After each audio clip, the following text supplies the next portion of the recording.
Right, August the 17th, still sweltering in the heat. Uh, rain is forecast, but looking at the sky, it's just seems to be a bit dubious as to when it's going to arrive.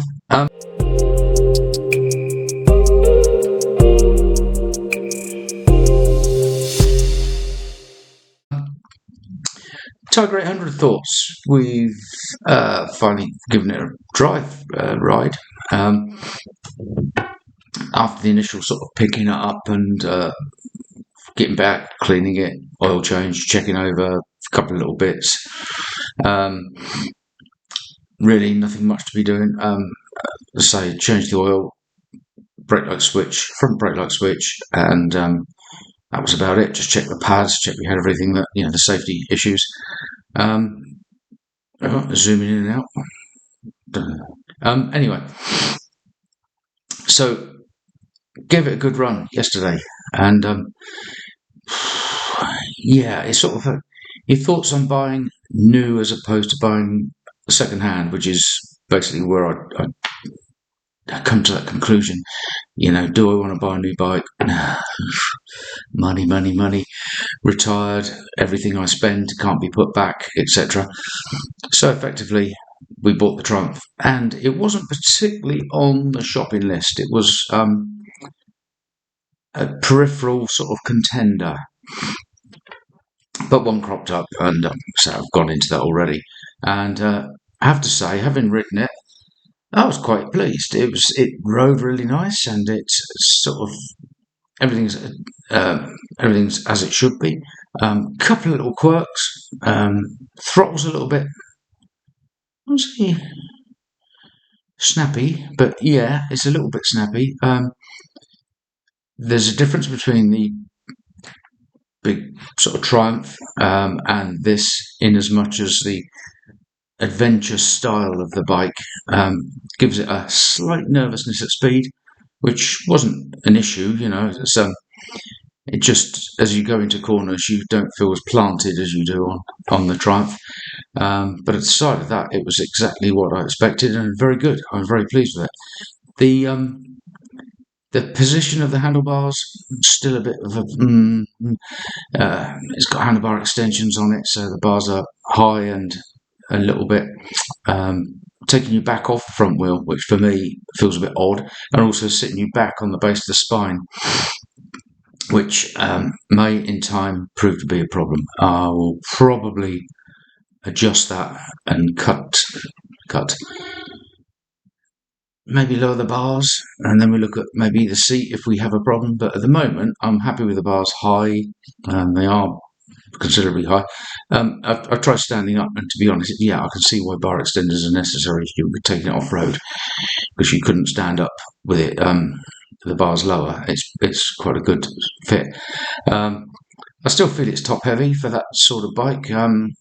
As a road bike, it's not a great issue, but certainly for taking down country lanes, it would need a little bit of adjustment. I don't think riding it, and I haven't got a great experience with the GS, but I have got some experience, and I tell you what, the GS feels probably as light, if not lighter, when you're sort of doing that standing up, manoeuvring around thing. But that's, my memory may not be as good as it could be. We did about 50 miles, get some sort of fast country flowing roads. It certainly feels fast, but when I look at the speedometer, I know that my Triumph would have just breezed through the bends. It's far more planted, softer suspension on the GT's 1050.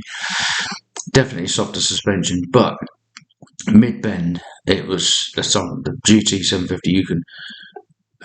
You could just GT 750. GT 1050, sorry, you could just plough it through those sweeping bends with confidence. Of course, if you had to correct your line, it's a bit of an oomph, but this thing is much quicker to steer, quicker to sort of react, both to your inputs and to the road's inputs. But that was expected, I guess. I took it from Reading to Newbury, up the road to Wantage, which I can't think what the road number is, but it's a good road. And from there came back through.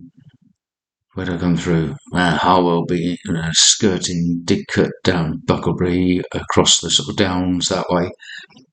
Quite fast, yomping roads, and very good, excellent. I'm well pleased with it. I think had I spent a lot of money on whatever, I don't think the benefit would have been as much as the money would have been as a suit. But you'd have had a new bike, of course. So realistically, as a decision, it's about the right thing. It's lighter. It's much more usable in terms of wet weather and dirty weather and what have you.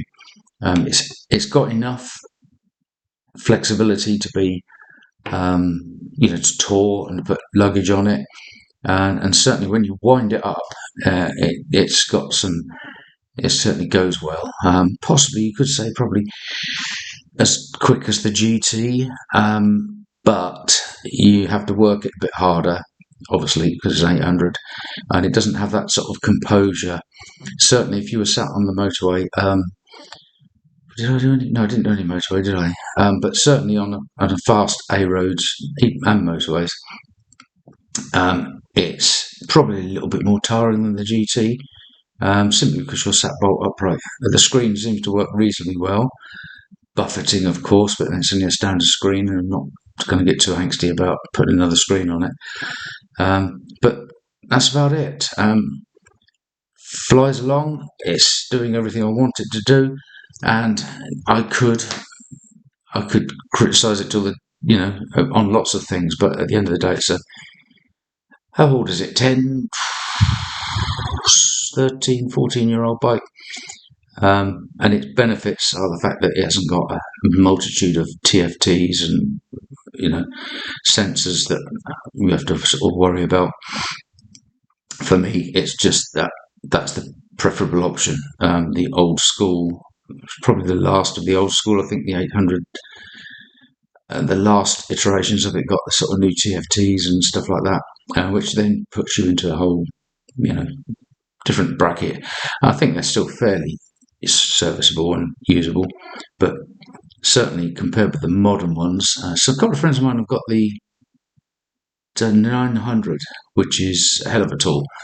Very, very good. But again, of course, it's got a lot of technology to it. It's got definitely ride by wire. It's got 6-axis IMUs, TFTs.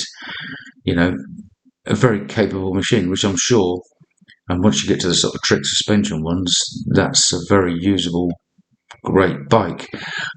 And that would be I'd be looking at something like that if I were buying new. Say I go looking for a 7 or 8 grand bike, and inevitably I'm drawn towards the 9, 10, 12,000 pound bike. So this really is a compromise, and it works for me. So that's it. There's a little bit of a clip.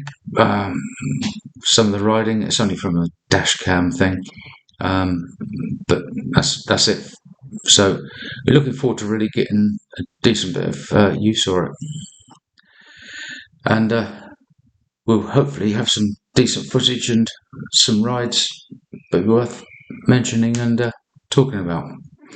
That's it for now. If something breaks, we'll let you know, but I think realistically it all looks good to me. I'm quite pleased with it. See you next time.